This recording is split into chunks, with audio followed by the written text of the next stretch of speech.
আসসালামু আলাইকুম। আশা করছি সবাই ভালো আছেন। অলরেডি আজকে 11 তারিখ, মার্চ মাসের 11 তারিখ। তো আজকের ভিডিও টপিক হচ্ছে আপনারা কোন জাতীয় বিশ্ববিদ্যালয়ের আন্ডারে কোন কলেজ বা কোন প্রতিষ্ঠান থেকে আপনারা আপনাদের বিএড কোর্সটি সম্পূর্ণ করবেন। তো এটা নিয়ে বিভিন্ন জন বিভিন্ন রকম মতামত প্রকাশ করতেছে। আমিও ফেসবুক এবং বিভিন্ন মাধ্যম অনলাইন মাধ্যমে দেখলাম এটা নিয়ে অনেকে উৎকণ্ঠা প্রকাশ করেছেন যারা আপনারা ভর্তি হতে চাচ্ছেন। তো দেখেন আসলে এই বিষয়ে আমার কাছেও একজন প্রশ্ন করেছেন। তো ভিডিওটা তৈরি করার ইচ্ছা ছিল না। তো শেষ পর্যায়ে এসে আজকে মনে হলো যে আচ্ছা ঠিক আছে একটু কিছু কথা বলি আপনাদের সঙ্গে। তো আমি আপনাদের সঙ্গে ২ টা বিষয় শেয়ার করব। সেটা হচ্ছে দেখেন আপনারা প্রথমত যেহেতু ৯০ টা কলেজ বা ৯৭ টা আমার সঠিক মনে নাই। লিস্টটা আমিও ওইভাবে ভালোভাবে দেখি না। কারণ আমার দরকার পড়ে না এগুলো। আপনাদের জন্য ভিডিওগুলো তৈরি করি। তো সম্ভবত ৯০ টার মতনই হয়তো বেসরকারি কলেজ আছে জাতীয় বিশ্ববিদ্যালয়ের আন্ডারে। তো অনেকে বলতেছে এগুলোর যেকোনো একটা থেকে করলেই হবে, সমস্যা নাই। আবার অনেকে বলতেছে ওই যে ২৩ টা মানে ২৩ টা কলেজে একটা ওই যে হাই মানে আপনার কোর্ট থেকে যে রায় হয়েছে, হ্যাঁ? আপনার হাইকোর্ট থেকে যে রায় এসেছে ২৩ টা ২৩ টা কলেজের সেই ২৩ টার কথাই অনেকে বলতেছে। তো আমি আমার দিক থেকে ২ টা কথাই বলব। প্রথমত আপনারা অবশ্যই জাতীয় বিশ্ববিদ্যালয়ের আন্ডারে সম্ভবত সরকারি এরকম ১৪ টা কি ১৫ টা প্রতিষ্ঠান আছে। আ সেগুলো থেকে করার চেষ্টা করবেন। হয়তো কম বেশি হতে পারে। যাই হোক আমি আমার সঠিক প্রতিষ্ঠানগুলোর নাম বা সিরিয়াল সংখ্যা মনে নাই এই মুহূর্তে। মানে মেইন কথা আপনি জাতীয় বিশ্ববিদ্যালয়ের আন্ডারে সরকারি যে প্রতিষ্ঠানগুলো আছে সেগুলো থেকে করার চেষ্টা করবেন।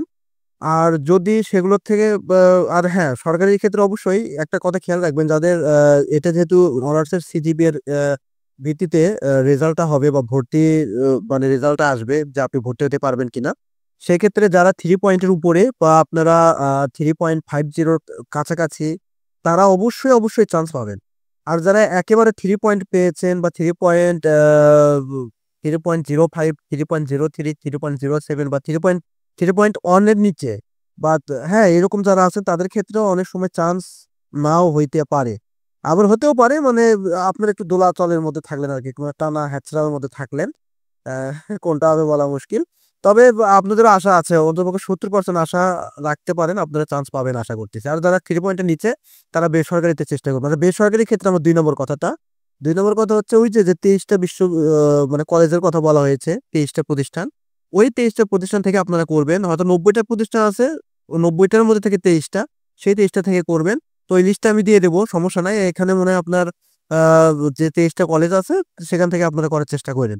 তো যাই হোক আজকের ভিডিওটা আর বেশি লেন্দি করার দরকার নাই। আ তো যাই হোক আমি লিংক দিয়ে দিব ডিসক্রিপশন বক্সে। আ ওই ২৩ টা কলেজের সেটা আপনারা একটু দেখে নিয়েন। ওখান থেকে আপনারা করার চেষ্টা করেন। তাইলে একটু ভালো হবে আরকি।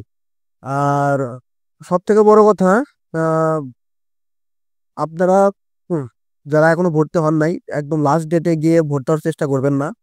হ্যাঁ, একটু মানে সময় নিয়ে সময় বলে নাইও বেশি। আজকে অলরেডি ১১ তারিখ। তো আপনারা যাই হোক দ্রুত ভর্তি হয়ে নিয়েন। আর আ আপনাদের আসলে মূলত ওই যে যেটা বলতেছিলাম যে ৯০ টা এই ২৩ টার বাইরে থেকে করলে আসলে কি হয়? হ্যাঁ, এটা একটা টপিক আরকি মানে এটা একটু কথা বলা উচিত।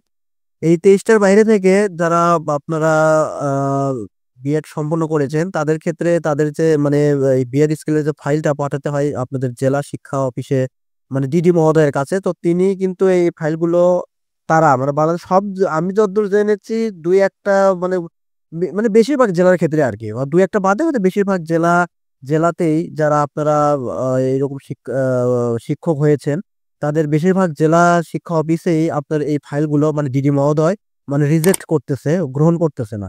তো এটা একটু মাথায় রাইখেন। আপনারটা গ্রহণ হবে না, রিজেক্ট হবে। ঠিক আছে? এই জিনিসটা একটু অবশ্যই মাথায় রাখতে হবে আপনাকে। তো হুদায় একটা প্রতিষ্ঠান থেকে না করে মানে যেগুলো নিয়ে মানে বেশি কথাবার্তা হচ্ছে যেমন না অনেকে অবশ্য বলতেছে যে ঠিক আছে আপনি ওই ৯০ টা থেকেও করতে পারেন। বাট আমি মনে হয় ভাই আপনাদের আমার ভিউয়ার্সদের মধ্যে থেকে কেউ যদি করতে চান আমি আপনাদের কাছে রিকোয়েস্ট করব। হয় ওই যে সরকারি যে কয়টা আছে সেগুলোর ভেতর থেকে অথবা আপনি ওই বেসরকারি যে ২৩ টার লিস্ট আমি দিয়ে দেব ডিসক্রিপশন বক্সের লিংক। এগুলোর মধ্যে থেকে আপনারা করার চেষ্টা করবেন। তাহলে আশা করতেছি এই কয়টার মধ্যে থেকে হলে আ আপনার আলহামদুলিল্লাহ ফাইল রিজেক্ট হবে না ইনশাআল্লাহ। মানে মোটামুটি গ্যারান্টি আরকি। ঠিক আছে? তো তো যাই হোক আজকের মতন এ পর্যন্তই রাখার চেষ্টা করতেছি। ইনশাআল্লাহ দেখা হবে নেক্সট কোনো একটি ভিডিওতে। সবাই ভালো থাকেন, সুস্থ থাকেন। আল্লাহ হাফেজ।